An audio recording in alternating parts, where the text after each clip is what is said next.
This video series will take you through a 5-phase exercise progression program. These exercises are designed to build a foundation for muscular endurance, control, strength, and the power needed to safely operate the Grit Freedom Chair over uneven terrain.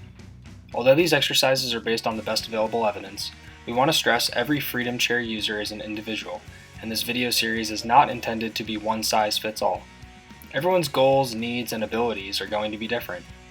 You may need to modify or skip some of these exercises. Listen to your body, and if you have any questions, seek the advice of a physical therapist or personal trainer with experience and certification in working with individuals. Before beginning, check with your physician to confirm that your body is healthy enough to begin a resistance training program. While performing these exercises, listen to your body. A challenging exercise should cause a light burn in the body of the muscle after several repetitions. If you experience any sharp pain or pain in the joints, discontinue the exercise and seek professional advice. Likewise, your body should recover from these exercises within 1 to 2 days. If you're still experiencing soreness after 48 hours, you may need to reduce the number of repetitions or resistance of the exercise. Each of the 5 phases should be followed in sequence.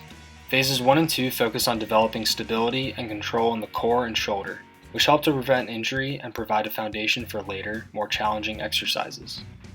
Phase 3 transitions to exercises providing a greater challenge to the arm and wrist, with a focus on developing endurance and alignment. Phases 4 and 5 build on these, developing the power needed to handle tough terrain.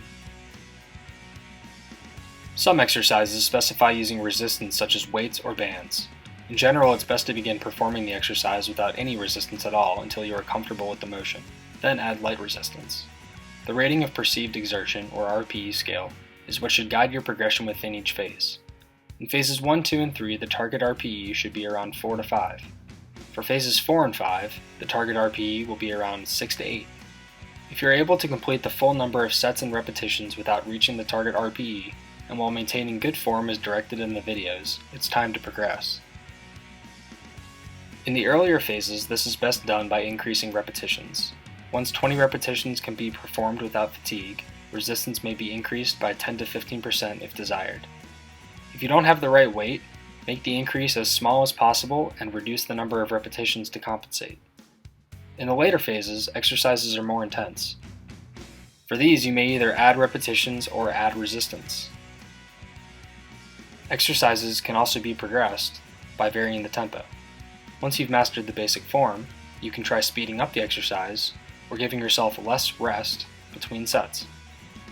Once you have advanced all exercises in a phase a couple times, consider trying out the next phase. Remember, there's no harm in spending an extra week or 2 at a given phase, or even going back to exercises from an earlier phase from time to time, just to be sure you've mastered them. Listen to your body, take your time, and seek professional guidance if you're unsure. As you're probably aware, rolling in a wheelchair is hard work, and it may go on for hours a day. Whatever your ultimate goals are, building up cardiovascular endurance is every bit as important as building strength.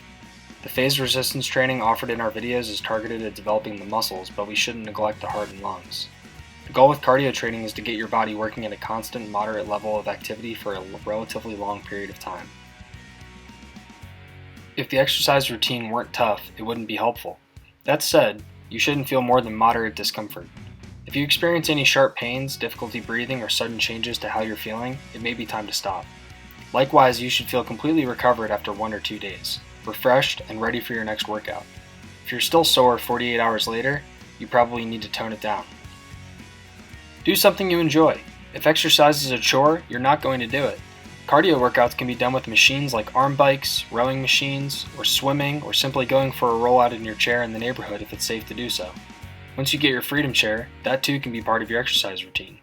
Just be sure to follow all safety guidelines, including the use of helmets and a spotter, and recognize that going off-road will be noticeably tougher than a level sidewalk.